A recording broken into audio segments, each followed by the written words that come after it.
So Mara and I first met when she joined the program here in BCHS as an MPH student in 2014, January, yeah.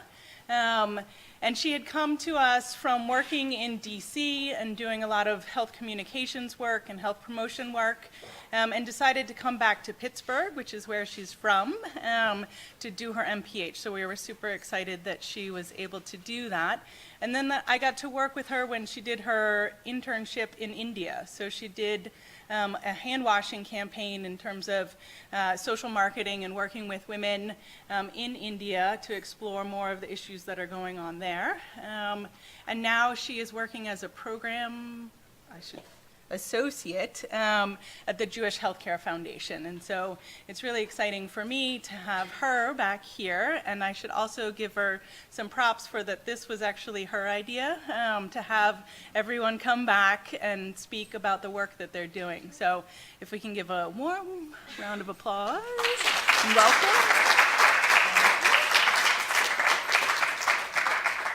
Hi, everybody. I'm so excited to be here. I don't exactly recall that this was my idea. I think it was over a margarita one night with Jesse catching up. But if it was my idea, I hope you enjoy it. And if you don't enjoy it, then it wasn't my idea. So we were asked to share a series of photos with all of you. The first of which representing sort of why we got into public health. And I was just wondering, does anybody know what this is? Anybody know what this is a screenshot of? No? Okay, so this is a screenshot from Sporkle, which is my favorite online trivia brain game online site.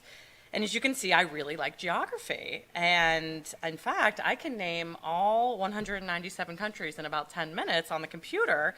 So it's my party trick, and you definitely want me on your team for trivia as the token geography nerd. But this odd pastime of mine stems from a little bit less trivial passion, however, which is for the connection between place and public health. As an undergrad at GW in DC, I started studying international affairs, and one of the very first classes that I took was human geography.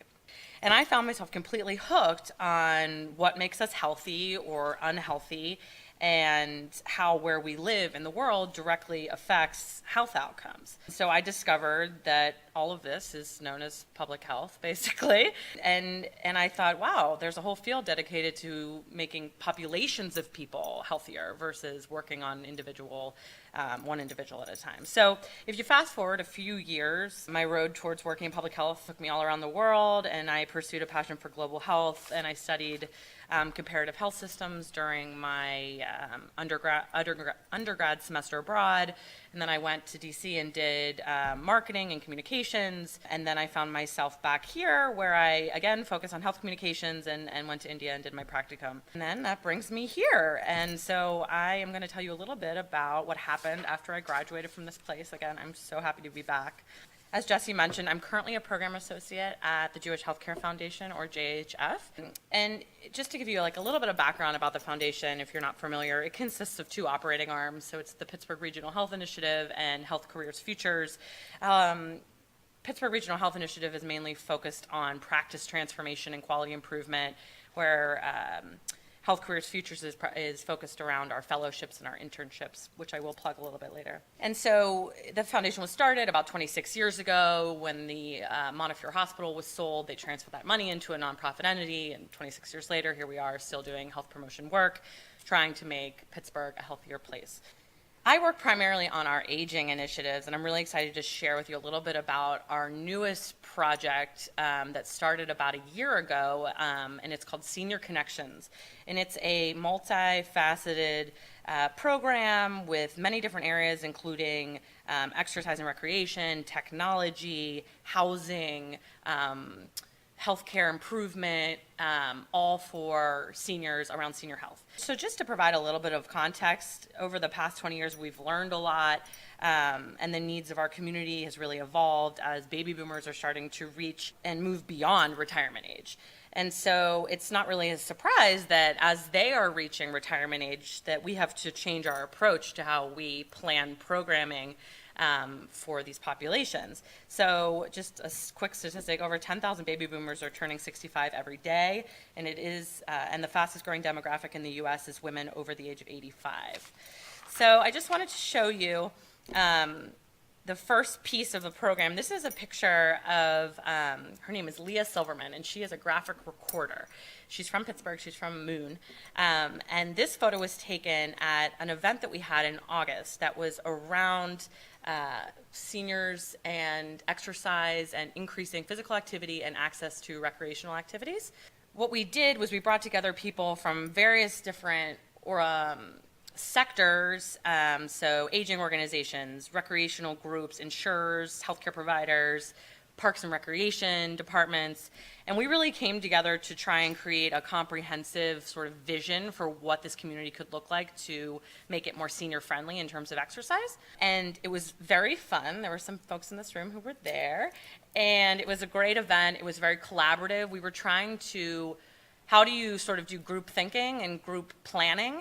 How do you bring together all the different stakeholders who have a stake in this issue and get them to get on the same page in terms of that? And that project is still ongoing. This is Shoshi.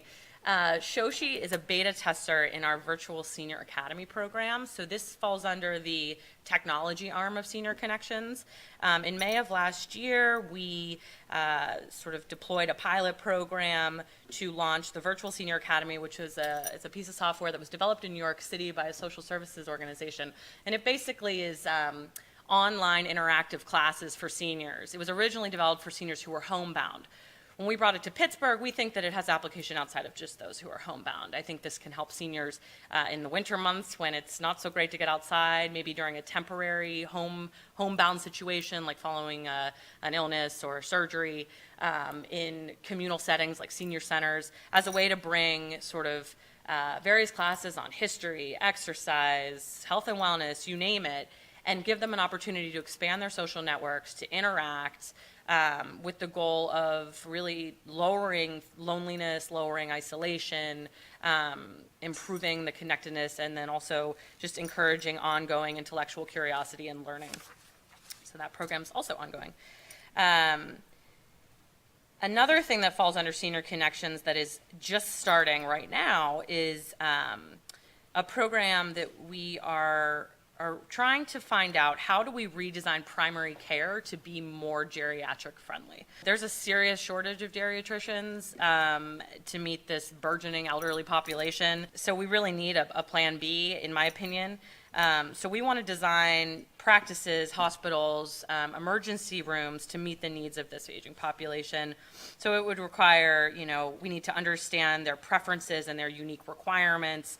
We need to talk to lots of geriatricians, find out what works and what doesn't work. We need to look at new tech options. We need to think outside the box and really redesign the entire system to work better. And we think that we can do this. We think that it's possible, if you bring together the right stakeholders, to redesign intersection points for seniors. There's a lot of models in other countries. A lot of places do it way better than we do. Just a personal anecdote, my grandfather goes to the hospital and it's very stressful for him to park and then to try and find the office, and then they send him down to get blood work, and then they send him over to get an x-ray, and it's just not really conducive to keeping seniors sort of comfortable while they navigate the system. Lastly, I just wanted to throw this project in, which falls outside of Senior Connections but is really fun. So we know that technology is just all the rage now. It's on everybody's brain. How can we work tech into healthcare and wellness solutions? So to prepare for sort of what's coming and what's next, we have started a program that's going to last over the next 3 years to create the Museum to the Future of Healthcare.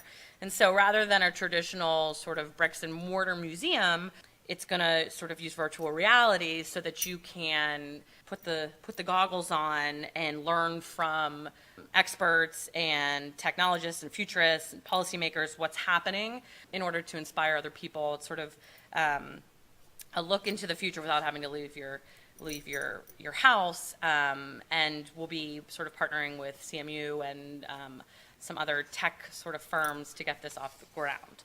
With that, I'm gonna keep it brief, but I did want to plug, we are currently starting to recruit for our internships, and I have to say the internship is pretty amazing. It's paid, first of all, which is great. And second of all, there's a lot of different things that you can work on. So I would encourage all of you to look into that, and we also have fellowships that run throughout the year. There's also, aside from all the aging work, which is what I primarily work on, we have a huge HIV/AIDS division. We have a huge quality improvement division, and I would encourage you to look into it if those areas interest you, and I'll be here after if you have any questions.